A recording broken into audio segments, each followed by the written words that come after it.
TR Willie here, and I've got my fourth installment of TR's Mod Shop collection, and this is one that I call Virginia.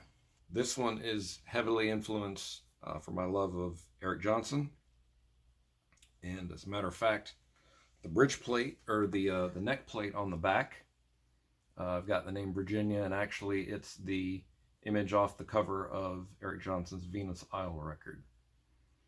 And but I've also got the Ferrari sticker too. Big Yngwie fan as well. And this guitar I purchased in 2002. The body is actually a Jimmie Vaughan signature. I played it with the original neck for a number of years. This was one that kind of one of the earliest ones that I really started to hone in on things that I liked. The bridge was one of the first Callaham bridges that I ever got. I noticed when I used the stock bridge that was on it, that whenever I would drop the tremolo, it would seem to, you could see it sliding down the screws, and it wouldn't pivot smoothly. It would kind of dip when you would use the bar. And when I started researching the Callaham tremolo system, turns out that it has to do with where the pivot point is underneath the bridge plate. And his design actually corrected that so that when you actually drop the bar, it pivots properly. It doesn't drop down the screw as it's pivoting. And also just his saddles, again, I have his saddles on all my guitars, all my Stratocasters at least. And it's just overall the function. It has the full-size tremolo block, stainless steel, and it's vintage spec where the ball ends are just inside. They don't go all the way up into the block itself, so there's more metal there. There's a lot of debate over whether they sound better. You know, I think it depends on what you're replacing. There was not a tremendous dramatic difference in sound when I swapped this bridge and swapped out the original American Vintage. The American Vintage tremolo that was in here had a full-size block, and I mean, it was good. As a matter of fact, when I took the original bridge off this guitar and I put it in my last guitar, Harriet, it was a huge improvement in sound. Because again, that tremolo had been more of a pot metal, so dramatic difference in sound there. But it wasn't such a dramatic, you know, when you're putting the Callaham against it, but the Callaham functions much better. I find that the saddle screws don't travel as much and drift as much as the Fender can. And again, you know, the pivot point on the bridge is better. There's just a lot to this. It's also the way that it's designed inside. There's actually a Delrin sleeve that's down in the bottom, and that helps it be much more smoother and stable. So functionality, you know, people will argue tone all day, and it does sound, I think, different, a little brighter and more brilliant. But people argue whether that's better or not, and I'm not going to get into that argument, but it does function better. The pickups, these are Klein S7s. They were Klein's version, his take on the Eric Johnson pickups.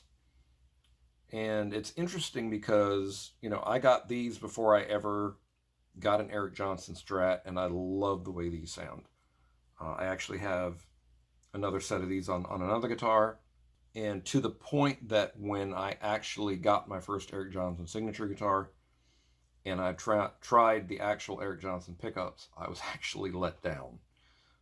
I actually like the sound of his better. They really, I think, capture the Eric Johnson sound to my ears better. And it has a very bright sounding neck pickup, which I love. I love a very clear, bright sounding neck. And the bridge is very full sounding, but still very clear. Neck pickups, the middle pickup sounds great, which Most middle pickups I don't like. So again, just a phenomenal pickup set. I have 2 sets of his in my guitars. And then the neck is actually an Eric Johnson signature neck. For years, this guitar had its original neck, which is the Jimmie Vaughan. I still have the neck. It's on another guitar. And a couple of years ago, I was looking at a couple of my guitars, and I kept thinking, well, I wish I liked that guitar's body, and I wish I could put that guitar's neck on that body, and vice versa. And I thought, well, why don't I just do it? So it was actually 3 guitars that I did this kind of 3-way neck swap. And so the actual Eric Johnson neck ended up on the two-tone Sunburst body, which is very reminiscent of his original 1954 Strat, the original Virginia, that he recorded the album Tones, the album Ave Musicom. He recorded parts of Venus Isle with it. It is just one of my favorite sounding guitars that an artist plays. This is off the Eric Johnson signature from, it was a 2009 model. It's not an actual Virginia version like has come out recently. It does not have a string tree. It has staggered tuners, and it allows and the angle of the headstock's a little different, so it allows the strings to have a shallower, again, travel over, so that there's not as much binding. It's got a vintage nitro neck, so it can be a little sticky sometimes. So a lot of times I'll use either Meguiar's cleaner wax, or sometimes I'll even, if it's feeling really sticky, I'll just take some very, very fine steel wool and just kind of soften it back up. It's got medium jumbo fronts, quarter sawn maple neck. It plays just really, really well.